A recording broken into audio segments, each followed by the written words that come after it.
पीसीओडीएल बर्तमान additional security deposit सब industry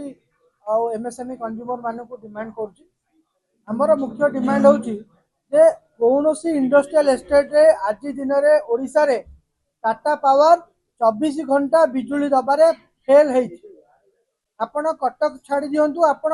Cuttack रे जगतपुर नहीं कि चौद्वार नहीं कि मंचेश्वर रसुलगढ़ आपण कौटी 24 घंटा इंडस्ट्रियल एस्टेट रे पावर सप्लाई आम पाऊनु जेहेतु पावर सप्लाई आम पाऊनु आमर प्रोडक्शन लॉस हो आम मानकर एडिशनल खर्च दब आम ऊपर पड़ुची जमती कि आम डीजी लगाऊचु डीजी रे जनरेटर पकाउचु डीजेल पकाउचु डीजेल पाई गोटे डीजी ऑपरेटर रखिया पड़ुची आउ जहाँ आम मीटर उठिला डीजी चलेला से आमको ईडी भी सरकार को दबाई पड़े माने उल्टा इलेक्ट्रिसिटी ड्यूटी भी आमको डिपोजिट करने पड़ुची मीटर हिसाब से। तो ये जो लॉस गुड़ाक आमर होगुड़ा टाटा पावर केबे किछि करू नाही तो सेतिपई जेतेबेले आमर लॉस होउची टाटा पावर तो बियर करूनी तो टाटा पावर बर्तन तार जो लॉस होउची सिक्योरिटी डिपोजिट टाटा पावर काहे कि नबो ताकर कोन अधिकार अछि नबा सिक्योरिटी डिपोजिट नहीं से पैसा से करिवे कोन इंफ्रास्ट्रक्चर तो आमर ट्रांसफार्मर आमे बसैछु सबस्टेशन आमे करिछु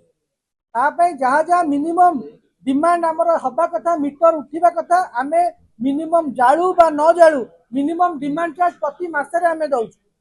एते सब कला परे पुणी परफॉर्मेंस सिक्योरिटी आमे काहे कि दबो तो सेतिपई हमर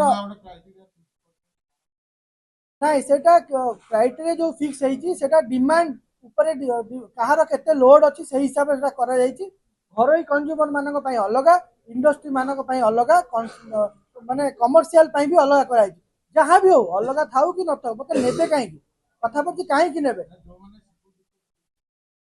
नहीं नहीं जो माने सिक्योरिटी डिपोजिट अच्छी से माने भी देबे जो मानकर देई नांती देबे जो मानकर कम देइचंती आउरी देबे तो कथा पड़छि काहे कि देबे बर्तमान टाटा पावर एंटायर इंफ्रास्ट्रक्चर जो ओडिशा रे व्यवहार करछि सेटा राज्य सरकार कर आगुरु थिला से माने आसिकी आउ किछि इंफ्रास्ट्रक्चर तादरे करिसंती किंतु जेते जण आपण देखिबे 25 केवीए रु जहार अधिका इलेक्ट्रिसिटी लोड दरकार सी तार निजर सबस्टेशन बसौछि निजर पैसा खर्च करुछि निजर सब किछि करिकी लाइन नउछि तो पुणी सिक्योरिटी डिपोजिट कोन पे हमें दो सेथरे मध्य हमें सिक्योरिटी दउछु आपण जदि आज दिन जानतु 20 किलोवाट लोड नेबे सबू इंफ्रास्ट्रक्चर निजर कला परे मध्य सिक्योरिटी डिपोजिट नेबे मिनिमम डिमांड चार्ज भी डिपोजिट करिवे एमती ना कि करू नांती ता छड़ा इलेक्ट्रिसिटी रे जहाँ जहाँ मीटर रे बिल उठिबो ताकू दबु डीजी मेंटेन करिवु जनरेटर दबु रे तेल पकेइबु ईडी भी दबु सरकार को ये की प्रकार जुलुम आमर कोन अधिकार नहीं 24 घंटा पावर सप्लाई पाए पे गोटे प्रोडक्शन यूनिट रे जेतेबेले लाइन कटि जाए लक्ष लक्ष टंकार रॉ मटेरियल नष्ट हुए लेबर लॉस हुए से पैसा किए दब टाटा पावर दौ तो बर्तमान आमर देखो कोर्ट इलेक्ट्रिसिटी कोर्ट हूँ ओईआरसी ओईआरसी तो आम निश्चित भाव में जीवु किंतु जो आर्बिट्रेरी भाव में आपण मैंने देखुए सडनली समस्त पाख नोटिस आसीगला जे मसे भितर कहीं मसे भितर काटिबे कौन तक अधिकार अच्छे कौन आम कि सिक्योरिटी डिपोजिट देनु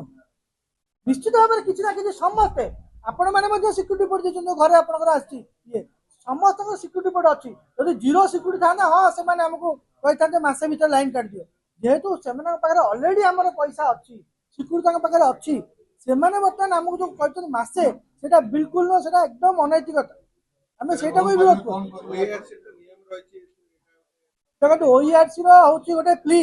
से जो कहते 2019 मसीह ओईआरसी गाइडलाइन 19 मसीहा आगुरी कहीं नाला 19 मसीहा पर कहीं गाइडलाइन कारण 19 मसीहा पूर्व टाटा पावर नाला टाटा पावर आसला सब नियम बाहर कर टाटा पावर को सपोर्ट करने आगामी रणनीति हूँ आमर सरकार रही इंटरफेरेन्स सरकार करंतु तुरंत टाटा पावर ये जो डिमांड कर डिमांड को विड्रॉ करू आम चाहूँ 30टा एक जिले में आमको अनइंटरप्टेड पावर सप्लाई दरकार जिते पर्यंत अनइंटरप्टेड पावर सप्लाई इंडस्ट्री को न मिली कौन इंडस्ट्री आम सिक्योरिटी डिपोजिट दबू ना समस्त संघ ओडिशा अच्छा ना एनर्जी मंत्री घर आगे धारणा देवु ओईआरसी जीवु जहाँ जहाँ फोरम जीवा कथा समस्त लिगल वे देखिबु।